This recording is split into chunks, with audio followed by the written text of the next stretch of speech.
வணக்கம்மா. இப்போ என்ன வீடியோ பார்க்க போகிறீங்கனாக்கா, எனக்கு வயிற்றுல ஸ்டோன் இருந்துச்சு இல்லையா, அது வந்து எப்படி போயிடுச்சு, என்ன ஆப்ரேஷன் பண்ணிங்களான்னு சொல்லிட்டு கேட்டுக்கிட்டே இருக்காங்க. அம்மு சேனல்லையும் சரி, என் சேனல்லையும் வந்து கேட்டுக்கிட்டே இருக்காங்க. இப்போ அதை பற்றி தான் நான் பேச வந்திருக்கேன். அம்மு சேனலில் போட்டிருந்துச்சு, அவங்க பார்க்கல போல், மறுபடியும் கேட்குறாங்க. சரி, அது சொல்லுவோம் அப்படின்ட்டு தான் வந்திருக்கேன். எனக்கு ஸ்டோன் இருந்தது உண்மை. நாகப்பட்டினத்துலேயே பெரிய டாக்டர்கிட்ட தான் காமிச்சோம். ஸ்கேன் எடுத்து பார்த்ததுக்கு அதில் வந்து பித்தப்பையில் கல் இருக்குது, அதை வந்துட்டு நீங்கள் ஆப்ரேஷன் பண்ணணும் அப்படின்னு சொல்லிட்டாங்க. சொல்லவும் அப்போ எப்போ பண்ணலாம் அப்படின்னு நான் கேட்டேன். உங்களுக்கு அது தொந்தரவு கொடுக்குறப்ப வந்து நீங்கள் செஞ்சுக்கலாம் அப்படின்னு சொல்லிட்டாங்க. நாங்களும் சரின்னு வந்துட்டோம். வந்து பார்த்தா எனக்கு பயங்கர வயிற்று வலி வந்துக்கிட்டே இருக்கும், ஓயாமல். எப்போ பார்த்தாலும் வயிற்று வலிக்குதுன்னு சொல்லிகிட்டே இருப்பேன். சொல்லுவோம். அப்போ எங்கள் பாண்டிச்சேரி அக்கா சொன்னாங்க, நீ அங்கே வந்துடு, பாண்டிச்சேரிக்கு வந்துடு, இங்கே வச்சு நம்ம ஆப்ரேஷன் பண்ணிக்கலாம், பாண்டிச்சேரியில் வச்சு செஞ்சுக்கலான்னு சொல்லியிருந்தாங்க. சொல்லவும் சரி அப்படின்னு சொல்லிவிட்டு ஒரு பார்த்துட்டு வந்து ஒரு ஒரு 10-15 நாளைக்கெல்லாம் வந்துட்டு சரி அக்கா வீட்டுக்கு கிளம்பிடுவோம். அன்றைக்கி கிளம்புற அன்றைக்கி கூட எனக்கு பயங்கர வயிற்று வலி. அக்கா ஃபோன் பண்ணியிருந்தாங்க. என்னால் அக்காட்ட கூட எனக்கு அந்தளவுக்கு என்னால் பேசவே முடியல. அவ்வளோ வயிற்று வலி, ஓயாமல் எதுவுமே என்னால் சாப்பிடவே முடியாது. உரப்பும் சரி, எந்த பொருளுமே என்னால் சாப்பிடவே முடியாது. சாப்பிட்டோன்னே எனக்கு வயிற்று வலி வந்துடும். முதுகெல்லாம் பயங்கரமாக வலிக்கும். அந்த கல் இருக்கிறனால முதுகெல்லாம் பயங்கரமாக வலிக்கும். அந்த கல்லை கரைக்கலான்னு பார்த்தாக்கா பித்தப்பையில் இருக்கிறனால கரைக்க முடியாது, நீங்கள் ஆப்ரேஷன் பண்ணி தான் ஆகணும்னு சொல்லிட்டாங்க நாகப்பட்டினத்தில். சரி, அப்போ அக்கா சொன்னாங்க நம்மளுக்கு இங்கே வச்சு செய்ய சரியாகல. அக்கா சொன்னாங்க, இல்லை நீ அங்கே வா, நான் செஞ்சு கூட்டிகிட்டு போய் ஆப்ரேஷன் பண்ணி விட்றோம் அப்படின்னு சொல்லவும் சரின்னு சொல்லிவிட்டு நானும் அம்மாவும் இங்கேருந்து அக்கா பாண்டிச்சேரிக்கு கிளம்பிகிட்டு இருக்கோம். கிளம்பி போய்கிட்டு இருக்கையில், பஸ்ஸில் போய்கிட்டு இருக்கையில் பக்கத்தில் ஒருத்தவங்க வந்துட்டு இந்த திருச்செந்தூர் பக்கத்தில் கொலுசை அம்மா அப்படின்னு நானும் அண்ணியும் போயிருந்தப்ப அப்படி தான் திருச்செந்தூரில் ஒரு அம்மா வந்து கூப்பிட்டாங்க. பக்கத்தில் தான் இருக்குது கொலுசை அம்மா, அங்கே வாங்க அப்படின்னு கூப்பிட்டாங்க. நாங்கள் சொன்னோம் இல்லை இப்போ வர்றதுக்கு முன்னாடி, ஏன்னா பஸ்ஸுக்கு நாங்கள் புக் பண்ணிட்டோம், அதனால் வர முடியாது, அடுத்த தடவை வரையில் வர்றோம் அப்படின்னு சொல்லவும் சரின்னு அவங்ககிட்ட இருந்த துண்ணூறு எடுத்து எங்களுக்கு பூசி விட்டுட்டு சரி அடுத்த தடவை வரையில் கண்டிப்பாக வாங்கம்மா அப்படின்னு சொல்லிவிட்டு அவங்க போயிட்டாங்க அப்படின்னு சொல்லிகிட்டே வந்துச்சு. அப்போ ஏம்மா நம்ம போவோமா அப்படின்னு கேட்கவும் நான் சொன்னேன், நாங்கள் இப்போ எதுக்கு போகிறோம், ஆப்ரேஷன் பண்ணுறதுக்காண்டி போய்கிட்டு இருக்கோம். இன்னும் ஆப்ரேஷன் பண்ணி அது நாளாகி வரையில் எப்படியோ ஒரு எவ்வளோ நாள் ஆகும்னு தெரியாது நம்மளுக்கு. அதுவும் இல்லாமல் எனக்கு வந்துட்டு இந்த ஆப்ரேஷன் ஊசினாக்கா எனக்கு ரொம்ப பயம். அந்த பயத்தோடையே தான் நானே அழுதுகிட்டேவோ ஐயோ என்ன பண்ணுறேன்னு தெரியலையே அப்படின்னு நினச்சி தான் போய்கிட்டு இருக்கோம். சொல்லவும் போமாமான்னு கேட்கவும் நான் சொன்னேன் வந்துட்டு, அப்படியா, அப்போனா சரி, எனக்கு என் வயிற்றில் இருக்கிற ஸ்டோன் இல்லைன்னு சொல்லிட்டாங்கன்னா, டாக்டர் இல்லைன்னு சொல்லி ஆப்ரேஷன் பண்ணலைனாக்கா நம்ம உடனே போவோம் அப்படின்னு சும்மா விளையாட்டுக்கு நான் சொல்லிட்டு வந்தேன். ஏன்னா இது வந்து நம்மளுக்கு தெரியும் ஸ்டோன் இருக்குது அப்படின்னு சொல்லிட்டு, அதை வந்துட்டு சும்மா விளையாட்டுக்கு நான் அப்படி சொல்கிறேன். சரி வேணால் செய்வோம், போய் பார்ப்போம், பார்த்துட்டு ஸ்டோன் எதுவும் இல்லை, ஆப்ரேஷன் பண்ணலன்னு சொன்னாக்கா நம்ம கண்டிப்பாக நம்ம கொலசை அம்மாவை போய் கும்பிட்டுட்டு வந்துடுவோம் அப்படின்னு சொல்லிவிட்டு நாங்கள் பஸ்ஸில் போய்கிட்டுருக்கோம். அப்போ அம்மா அப்படியே சிரிச்சுக்கிட்டே இருந்துச்சு. எனக்கு தெரியும், சும்மா ஒரு இதுக்காண்டி நான் சொன்னேன். அப்படி சொல்லவும் சரின்னு சொல்லிவிட்டு பாண்டிச்சேரி போயிட்டு மறுநாளே வந்து ஹாஸ்பிட்டல் போயிட்டோம். அங்கே போனதுக்கு ஸ்கேன் எடுங்க அப்படின்னு சொல்லிட்டாங்க. இல்லை போனதுக்கு உங்கள்கிட்ட ஸ்கேன் எடுத்த அந்த ரிப்போர்ட் இருக்குன்னா கொடுங்க அப்படின்னு கேட்டாங்க. நாங்கள் வந்துட்டு ஐயோ நாங்கள் எடுத்துகிட்டு வரல, நாகப்பட்டினத்துலேயே வச்சுட்டு வந்துட்டோம் அப்படின்னோம். அதுவும் பாருங்கள் கரெக்டாக அது எல்லாமே நடக்குது பாருங்கள்.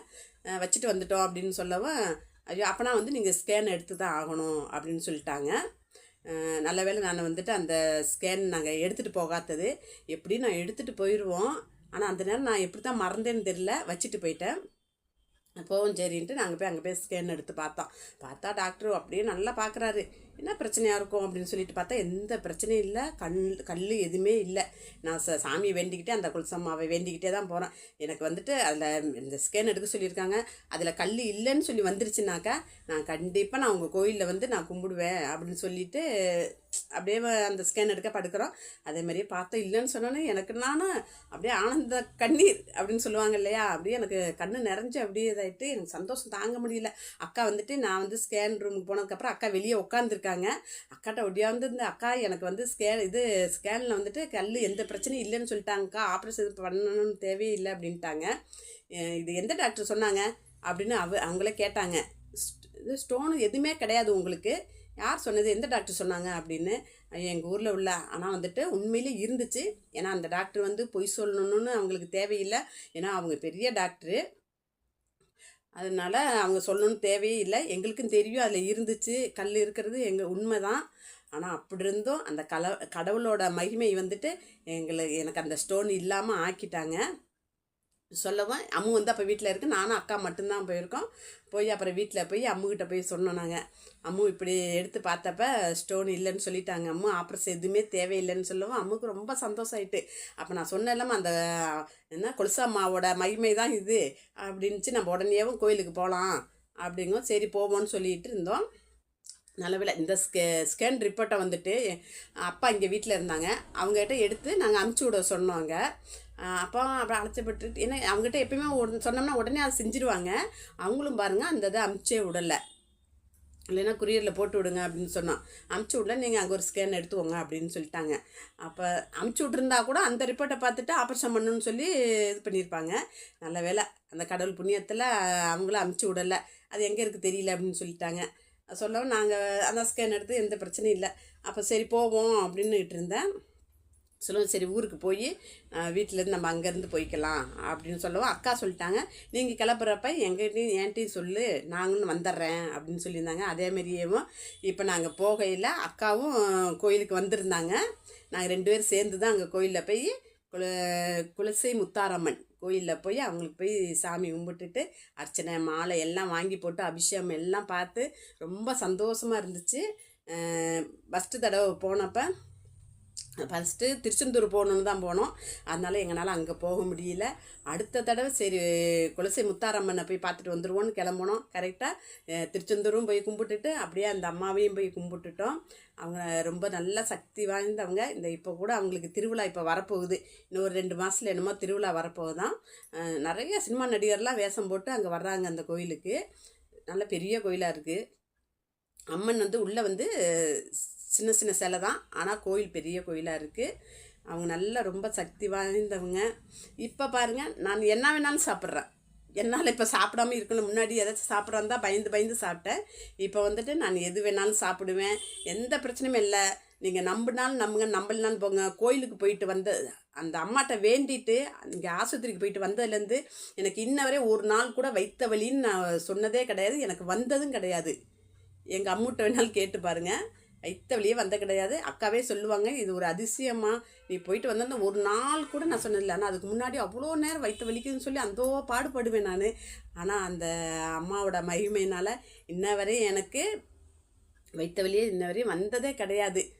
நீங்களே வீடியோவில் பார்த்துருப்பீங்க, என்னென்னா நான் பாட்டுக்கு சாப்பிட்டுக்கிட்டு இருக்கேன். ஏன்னா என் வாயை கட்ட முடியாது.